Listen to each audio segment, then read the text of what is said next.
நீங்கள் வாங்கின ஒரு ஸ்டாக் வந்து 10 வருஷம் கழிச்சு 20 வருஷம் கழிச்சு கூட நீங்கள் போட்டதுலேருந்து 75% கீழே இறங்கின அந்த மாதிரி நிறைய கம்பெனிஸ் இருக்குது.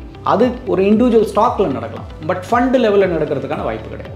இப்போ நீங்கள் இந்த பணத்தை வந்து உங்கள் ரிட்டையர்மெண்ட்டுக்காக சேர்க்குறீங்கன்னு வச்சுக்கோங்க. உங்களுக்கு வந்து 45 வயசு தான் ஆகுது, இன்னும் ஒரு 10 வருஷம் ஒர்க் பண்ண போகிறீங்கன்னா அது 30%ல் வளர்ந்து இருந்ததுன்னா நீங்கள் எடுத்து என்ன பண்ண போகிறீங்கன்றது அடுத்த கேள்வி. இப்போ நீங்கள் 30%லேருந்து எடுத்துட்டீங்க, அடுத்து பண்ண போகிற இன்வெஸ்ட்மெண்ட் 40% ரிட்டர்ன் கிடைக்கும்னு நீங்கள் ஷோராக இருந்தீங்கன்னா தான் நீங்கள் 30 வெளியே எடுக்கணும். ஏன்னா 30 எடுக்கிறதே ரொம்ப கஷ்டம். இன்வெஸ்ட்மெண்ட்டை ஷார்ட் டேர்முக்கு நீங்கள் வந்து டைம் ஃப்ரேமை கம்மி பண்ணி பணம் சம்பாதிக்க முடியும்னா ரொம்ப கஷ்டம். அதுவும் கன்சிஸ்டண்ட்டாக பண்ண முடியுமானா பண்ண முடியாது. ஆனால் 10 வருஷம் நீங்கள் ஒரு ஈக்விட்டி மியூச்சுவல் ஃபண்டில் இருந்தீங்கன்னா 75% இறங்குறதுக்கான வாய்ப்பு கிடையாது. டில் டேட் ஹை அப்படின்றத நம்ம புரிஞ்சுக்கணும், ஹிஸ்டாரிக் ஹைன்றதை புரிஞ்சுக்கணும். இன்கேஸ் எக்கானமி வளர்ந்துகிட்டே போகுது, ஒரு கம்பெனி வளர்ந்துக்கிட்டே போகுதுன்னா இந்த சென்செக்ஸ் எங்கே வேணால் போகலாம். ஸோ அதனால் எக்கானமி வளரணும், ப்ளஸ் நீங்கள் இன்வெஸ்ட் பண்ணுற பிஸ்னஸஸ் வளரணும். இது ரெண்டும் வளர்ந்ததுன்னா கட்டுமானத்தின் வலிமை, கட்டிடங்களின் பாதுகாப்பு. ஸ்ரீ துர்கா டிஎம்டி கம்பிகள். நியூஸ் கஃபே நேயர்களுக்கு வணக்கம். மியூச்சுவல் ஃபண்ட் இன்வெஸ்ட்மெண்ட் ரிலேட்டடாக பல்வேறு தகவல்களை தெரிஞ்சுக்கிறதுக்காக mutual fund distributors mister Sundar அவர்களை இன்றைக்கி நிகழ்ச்சிக்கு இன்வைட் பண்ணியிருக்கோம். வணக்கம் சார். வணக்கம். பெரும்பாலான மியூச்சுவல் ஃபண்ட் டிஸ்ட்ரிபியூட்டர்ஸ் சொல்கிறது என்ன அப்படின்னா, ஒரு 10 இயர்ஸ், ஒரு 20 இயர்ஸ், ஒரு 30 இயர்ஸ் இன்வெஸ்ட் பண்ணுங்கள், ஒரு பெரிய பல கோடி ரூபாய் இதில் ஒரு கார்பஸ் கிடைக்கும் அப்படிங்கிறாங்க. கோடி ரூபாய்க்கு மேலே கார்பஸ் கிடைக்கும் அப்படின்னு சொல்கிற ஒரு பர்சன் அந்த மாதிரியான கிளைண்ட் அவங்க வச்சுருக்காங்களா அப்படின்னு கேட்டால் கொஸ்டின் மார்க்காக தான் இருக்குது நிறைய பர்சன். ஏன் அப்படின்னா அவங்களோட டோட்டல் எக்ஸ்பீரியன்ஸே ஒரு டிஸ்ட்ரிபியூட்டராக உள்ளார வராங்க அப்படின்னா அவங்களோட டோட்டல் எக்ஸ்பீரியன்ஸே ஒரு 10 to 15 இயர்ஸ்க்குள்ளே தான் இருக்காங்க மேக்ஸிமம். அவங்க நீங்கள் 20 வருஷம் 30 வருஷம் இன்வெஸ்ட் பண்ணுங்க, இத்தனை கோடி ரூபாய் கிடைக்கும் அப்படின்னு சொல்கிறாங்க. எதை வச்சு நாங்கள் நம்புறது அப்படிங்கிறதா இன்வெஸ்டர்ஸோட பெரும்பாலான கேள்வியாக இருக்குது. ஸோ இப்போது நீங்கள் கேட்குற கேள்வி கரெக்ட். இப்போ வந்து பார்த்திங்கன்னா எல்லாமே வந்து டேட்டாவை வச்சு தான் நம்ம வந்து பண்ண முடியும். இந்தியாவில் வந்து 95லேருந்து வந்து பார்த்திங்கன்னா மியூச்சுவல் ஃபண்ட்ஸ் ரெகுலேட்டடாக லான்ச் பண்ணியிருக்காங்க. ஸோ செபி வந்து 95ல் தான் வந்து ஆக்டிவாக வந்தது. அதுக்கப்புறம் தான் ப்ரைவேட் மியூச்சுவல் ஃபண்ட்ஸ் வந்து உள்ளே வந்தது. இப்போ 95லேருந்து 2024 பார்த்தீங்கன்னா கிட்டத்தட்ட 29-30 வருஷத்துக்கான ஆக்சுவல் டேட்டா இருக்குது. ஸோ யாராவது 95ல் பணம் போட்டிருந்தாங்கன்னா இன்றைக்கி அது எங்கே போயிருக்கு அப்படின்றத நம்மளால் ஈஸியாக கணிக்க முடியும். அதுபடி பார்த்திங்கன்னா நிறைய ஸ்கீம்ஸ் வந்து பார்த்திங்கன்னா 10 ரூபாய் என்ஏவி வந்து பார்த்திங்கன்னா 1500லேருந்து 2000, சில ஸ்கீம் வந்து 3000 என்ஏவிலாம் ஆயிருக்கு. அப்படின்னா யார் போட்டுட்டு இந்த அளவுக்கு வெயிட் பண்ணியிருக்காங்களோ அவங்க எல்லாருமே இதை சம்பாரிச்சிருக்காங்க. யாருக்காவது இந்த மாதிரி பணம் பண்ணியிருக்காங்களான்னு கேட்டால் ஆக்சுவலாக பண்ணியிருக்காங்க. இன்ஃபேக்ட் வந்து பாம்பேயில் வந்து பார்த்திங்கன்னா ஒரு இன்வெஸ்டர் வந்து 95ல் இன்வெஸ்ட் பண்ணி அந்த பணம் வளர்ந்து அந்த பணத்தை எடுத்து ஒரு பெரிய வீடே வாங்கியிருக்காரு. வாங்கி அந்த ஸ்கீமோட பேரை வந்து எழுதி அவரோட போர்டாகவே போட்டு தேங்க்ஸ்ன்னு அந்த ஸ்கீமுக்கு சொல்லியிருக்காரு. ஸோ பண்ணியிருக்காங்க. அந்த மாதிரி டைம் கொடுத்து இன்வெஸ்ட் பண்ணவங்க கண்டிப்பாக அந்த மாதிரி பணம் சம்பாரிச்சிருக்காங்க. முன்னாடி இன்வெஸ்ட்மெண்ட் அப்படின்னாலே கோல்டு, ரியல் எஸ்டேட், சில்வர் இந்த மாதிரியான இன்வெஸ்ட்மெண்ட்டை தான் அதிகபட்சமாக நம்ம பார்த்துருக்கோம். ஆனால் இப்போ ரீசெண்டாக இந்த காலகட்டத்தில் மியூச்சுவல் ஃபண்ட்ஸ் அதுலேயும் எஸ்ஐபியில் இன்வெஸ்ட் பண்ணுங்க அப்படிங்கிறது பெரும்பாலான அட்வைசரோட தகவலாக இருக்குது. அதிகபட்சமாக இதில் ஃபோக்கஸ் பண்ணுறதுக்கு பின்னாடி இதுக்கு பின்னாடி ஏதாவது ஒரு யுக்தி இருக்கா? இல்லை இந்த மாதிரி டிஸ்ட்ரிபியூட்டர்ஸ்க்கு கொடுக்குற கமிஷன்ஸ் இதை பேஸ் பண்ணி இவங்களாம் இப்படி படையெடுத்து வராங்களா அப்படிங்கிற இன்னொரு கேள்வி ஒன்று இல்லை. சரியான கேள்வி. இப்போ வந்து பார்த்திங்கன்னா இப்போ ரியல் எஸ்டேட் இருக்கலாம், இல்லை வந்து கோல்டாக இருக்கலாம், எல்லாருமே அதில் பணம் சம்பாரிச்சிருக்காங்கன்னா விற்றவங்க சம்பாரிச்சனால தான் இவங்க வாங்கினவங்களும் சம்பாரிச்சிருக்காங்க. ஸோ இப்போ மியூச்சுவல் ஃபண்ட்ஸில் வந்து பார்த்திங்கன்னா முன்னாடி வந்து இந்த ஆப்ஷன்ஸ் மட்டும்தான் இருந்தது. ஸோ ஃபினான்ஷியல் ப்ராடக்ட்ஸ்ன்னே கிடையாது, அதுவும் மியூச்சுவல் ஃபண்ட் ப்ராடக்ட்டே கிடையாது, பேங்க்கே கிடையாது. ஒரு 40-50 வருஷத்துக்கு முன்னாடி பார்த்திங்கன்னா பேங்க்ஸே பெரிய அளவில் கிடையாது. அதே மாதிரி மியூச்சுவல் ஃபண்டே வந்து 25-30 வருஷம் தான் இருக்குது. அப்போது ஆப்ஷன்ஸ் பார்க்கும்போது எது ஈஸியாக இன்வெஸ்ட் பண்ண முடியும். இப்போ நான் ஒரு லேண்ட் வாங்கணுன்னா அதில் வந்து நிறைய பிரச்சனைகள் இருக்குது. இன்றைக்கும் வந்து லேண்ட் வாங்கி விற்கிறவங்களோ இல்லை வீடு வாங்கி விற்கிறவங்களுக்கோ பத்திரத்தை கொடுத்தா பார்த்து படிக்க தெரியாது. இப்போ நானும் வீடு வாங்கியிருக்கேன், விற்றுருக்கேன். இன்றைக்கும் நான் அதை என்ன வாங்கினேன், என்ன விற்றேன்னு என்ன கேட்டிங்கன்னா எனக்கும் தெரியாது. அதே மாதிரி கோல்டும் வாங்கும்போதும் வந்து பார்த்திங்கன்னா ஒரு நம்பிக்கையின் பேரில் தான் வாங்குறாங்க. இப்போ அதையே வந்து ஒரு ரெகுலேட்டட் என்டிட்டி மூலமாக கொடுக்கும்போது இதை எல்லாமே வந்து பார்த்திங்கன்னா அசர்டைன் பண்ணுறதுக்கு வந்து ஒரு ரெகுலேட்டர் இருக்காங்க, அதுக்கப்புறம் ஆடிட்டர்ஸ் இருக்காங்க, அப்புறம் ஃபண்ட் மேனேஜர் இருக்காங்க, ட்ரஸ்டி இருக்காங்க. அந்த மாதிரி வந்து ஒரு பெரிய ஸ்ட்ரக்சரே இதுக்கு பின்னாடி இருக்குது. அப்போ புது ஆப்ஷன்ஸ் இவால்வ் ஆக நேச்சுரலாக இன்வெஸ்டர்ஸும் வந்து பார்த்திங்கன்னா அதை ட்ரை பண்ணணும்னு நினைப்பாங்க. அந்த மாதிரி ட்ரை பண்ணும்போது இது வந்து பார்த்திங்கன்னா ஒரு பெரிய அளவில் வந்து ஒரு பிஸ்னஸாக வளருது. ப்ளஸ் இந்திய பொருளாதாரமும் வந்து பார்த்திங்கன்னா நல்ல மேல் நோக்கி போயிட்டுருக்கு. இன்னும் வரப்போகிற காலங்கள்லையும் பெட்டராக இருக்க போகுது. அப்போது ஃபினான்ஷியலாக என்னால் வந்து மாதத்துக்கு வந்து ஒரு 500 ரூபாய் கூட சேர்க்க முடியும், 1000 ரூபாய் கூட சேர்க்க முடியும் அப்படின்னும் போது இது மேலே இருக்கிற இன்ட்ரெஸ்ட் வந்து கண்டிப்பாக பெருசாகிட்டே போகுது. அண்ட் இப்போ நம்ம பார்க்குறது வந்து பார்த்திங்கன்னா ஜஸ்ட் ஸ்க்ராச்சிங் த சர்ஃபேஸ்ன்னு சொல்கிற மாதிரி நம்ம இப்போ தான் ஸ்டார்ட் பண்ணியிருக்கோம். இங்கேருந்து இது வந்து பார்த்திங்கன்னா பல மடங்கு போக போகுது.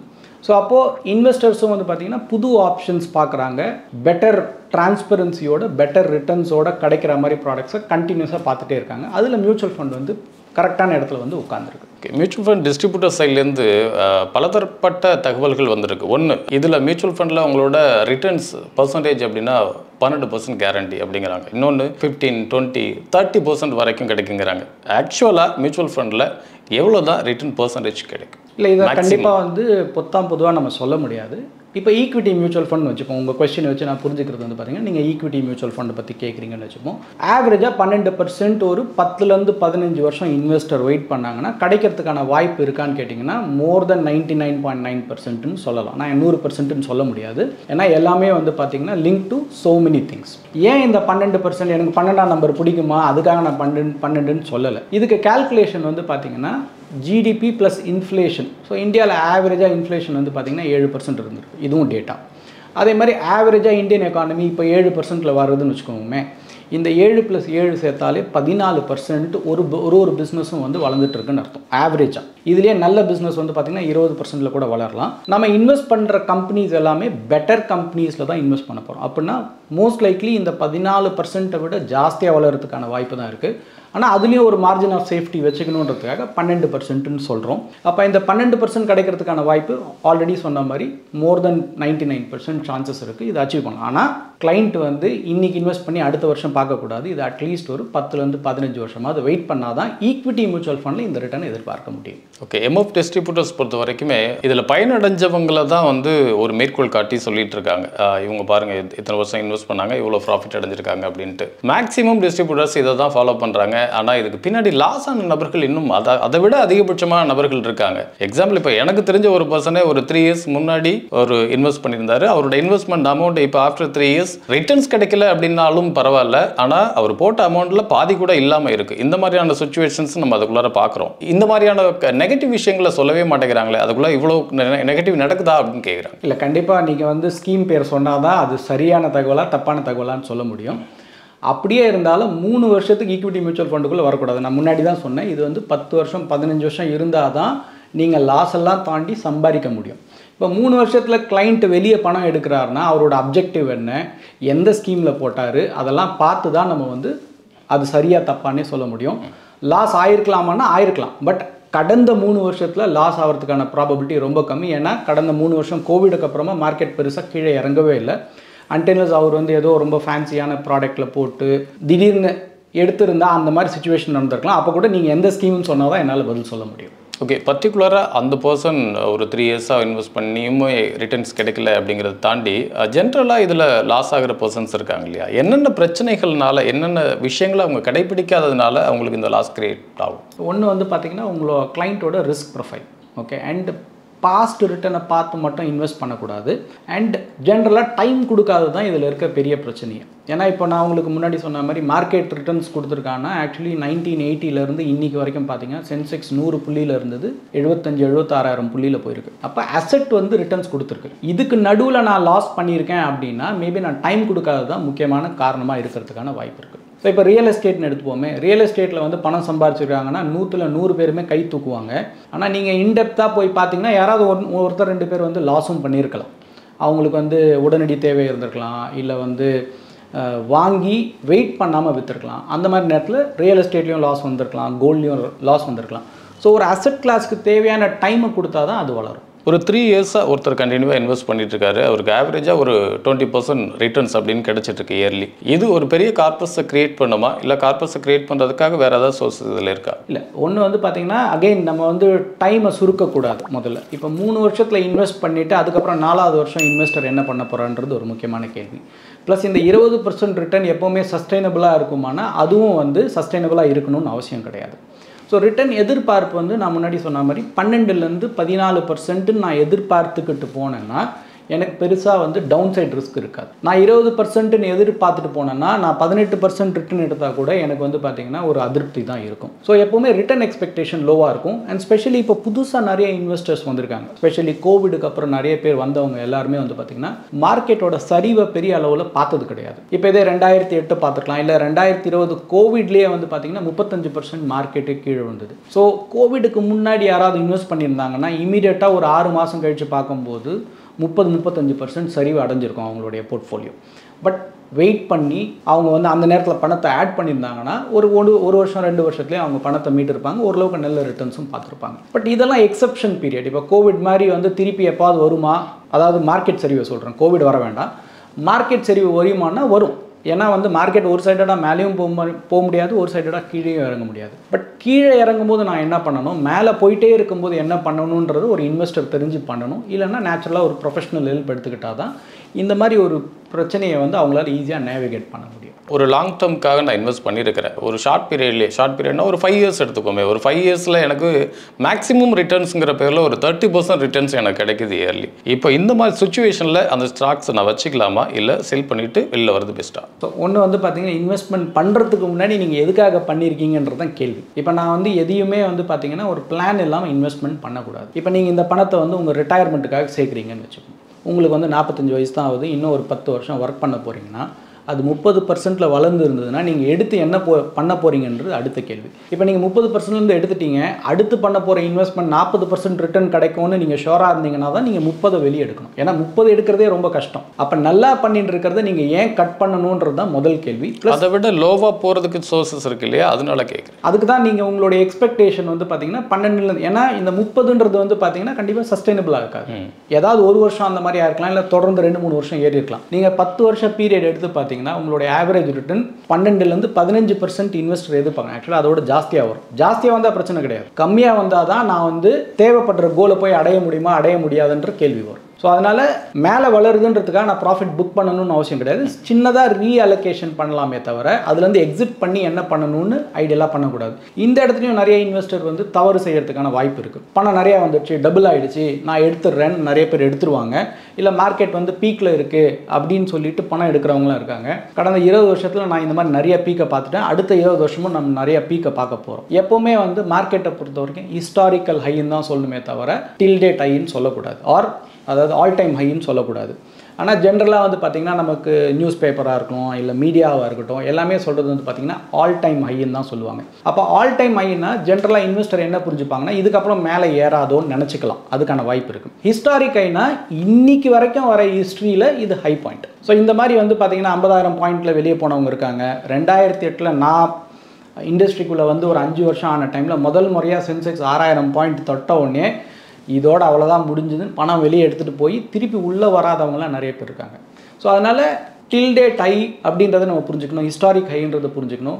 இன்கேஸ் எக்கானமி வளர்ந்துக்கிட்டே போகுது, ஒரு கம்பெனி வளர்ந்துக்கிட்டே போகுதுன்னா இந்த சென்செக்ஸ் எங்கே வேணால் போகலாம். ஸோ அதனால் எக்கானமி வளரணும், ப்ளஸ் நீங்கள் இன்வெஸ்ட் பண்ணுற பிஸ்னஸஸ் வளரணும். இது ரெண்டும் வளர்ந்ததுன்னா நம்பர் மேலே போயிட்டே தான் இருக்கும். அதுக்காக நான் பணத்தை எப்போவுமே உள்ளே வச்சுருக்க முடியாது. எனக்கு வேணுன்ற போது அதுக்கேற்ற மாதிரி நான் எடுத்து என்னுடைய வாழ்க்கையை வந்து பெட்டர் பண்ணிக்கலாம். ஓகே, நான் ஒரு மீடியம் டேர்ம் ஒரு 10 to 15 இயர்ஸ் இன்வெஸ்ட் பண்ணலாம் அப்படின்னு நான் பிளான் பண்ணிட்டேன். அதை இன்வெஸ்ட்மெண்ட் ஸ்டார்ட் பண்ணி போயிட்டுருக்கு. ஒரு 3 இயர்ஸில் நான் போட்ட இன்வெஸ்ட்மெண்ட் கிட்டத்தட்ட 75% காலி. இந்த டைமில் நான் அடுத்தது என்ன பண்ணணும்? நான் இன்வெஸ்ட் பண்ணணுமா அகைன், இல்லை அதை விட்டு வெளில வரது பெஸ்ட்டாக? ஸோ ஒன்று அதுக்கான வாய்ப்பு வந்து பார்த்தீங்கன்னா less than 1%. ஓகே, ஹைப்போதெட்டிக்கலி நீங்கள் சொல்கிற மாதிரி நடந்துச்சுன்னா நீங்கள் போட்ட பணம் சரியான இடத்துல இருந்ததுன்னா நீங்கள் அடிஷ்னலாக ஆட் பண்ணலாம்.